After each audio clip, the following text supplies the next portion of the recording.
Hey, it's been a while. I'm working on my house out in the middle of nowhere here. Um, I guess responding to Pluto and Capricorn, so to speak, with what's happening in the world and trying to find a place of security and survival for myself. And so I haven't been on YouTube in a while, but I thought maybe it's a good time for me to start chatting again. And so thank you everyone for all your wonderful, kind comments and for subscribing. Um, so I thought maybe we'd tackle the subject of Pluto, and maybe on this first one we can kind of talk about what Pluto represents a little bit. Of course, the symbolism is that of Scorpio. Scorpio is kind of how we understand Pluto. Scorpio is power. Power and how that is administered in crisis, and it's hell. Pluto represents the deep regions inside of ourselves of powerlessness and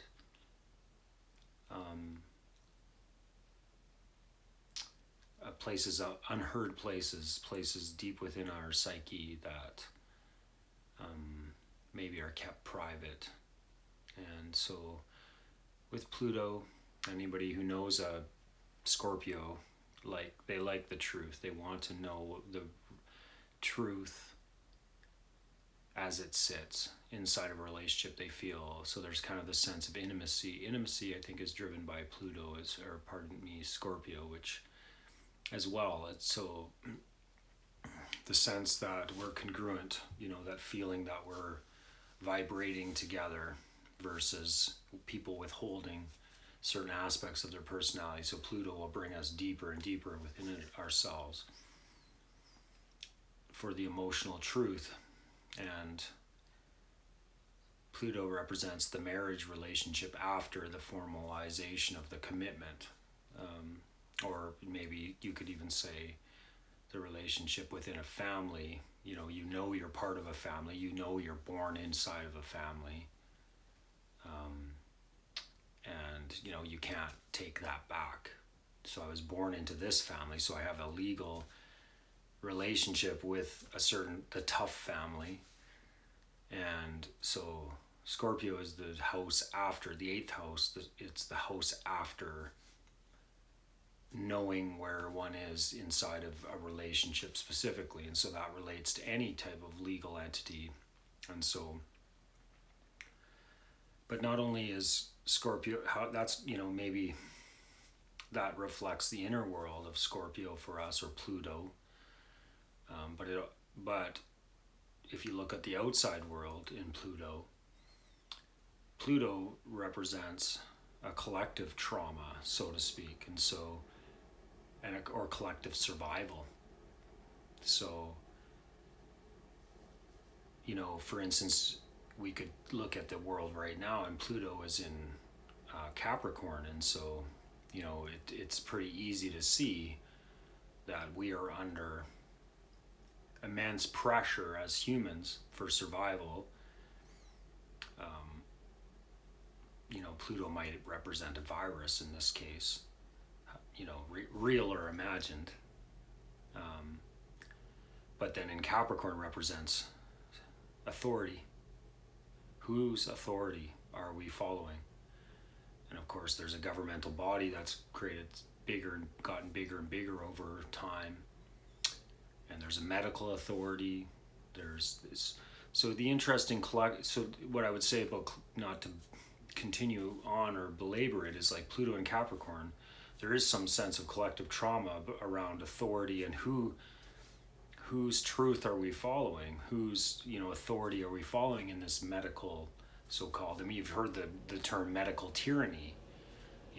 Many people are protesting all over over giving up individual rights to the authority of the government, who says that there's this real emergency in the world, and so you have to give up these rights and you have to inject something into your body, and it seems more clearly that if you don't inject in your body, your rights are going to be your existence is going to be eliminated, which would be a Plutonian thing. It's like it's a survival thing, right? Take the jab or be eliminated from society because you haven't earned that freedom.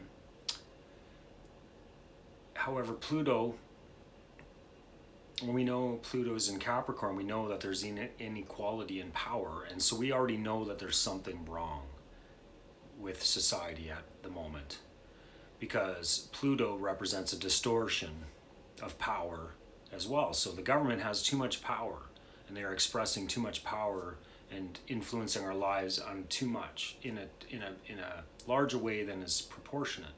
Because Pluto doesn't necessarily represent, even though the result could be the phoenix rising out of the ashes, we could become stronger through this. We could hold on to our rights stronger. We could push back against the government, which is happening all over the world. So it can have a good outcome, but Pluto doesn't represent necessarily something that is in balance or is good for you. So we know automatically if Pluto's in Capricorn, we know something is happening that's not right, because and the collective body of humans are being subjected to it. So there's kind of there's two types of thinkings behind it, because there's the individual impression and the mark that is left by Pluto on a child that is born under this time. But there's also what we're all experiencing when we're conscious and grown humans. We're experiencing this kind of oppression and survival instinct as humans collectively. So all right, so we kind of have set the stage for that. So then Pluto in the first house. So the first house ruler is Aries. And Aries, again, I conceptualize Aries as there was nothing and then there was something. And it's kind of the story of the Bible. I think the Bible actually has some very interesting astrological earmarks throughout the Bible, and I relate to the creation of humans. You don't necessarily have to believe that, but the story of the creation of humans is there was the void and then there was the creation. And so Aries is about initiation, the ability to initiate something. It's about and it seems that the presence of the being initiates that. The personality of that being initiates it. So, and the physicality of the being initiates it. So anytime we're talking about the first house, we're talking about the person's physical presence at that moment in time. It's like a stark reality of, I am here, I expect attention, you see me, someone with the sun in the first house, it's like, that person is showing you how things are done. They push themselves to the limit to show you how something can be done. And Aries, we know Aries in our lives. But in Pluto, there's a distortion. So there's a powerlessness possibly that this person, or powerfulness that this person seeks. And because the first and seventh houses are about is an axiom of space between people. Here we'll see misuses of power in relationships, whether this person is doing it or they're experiencing it from others, bullying.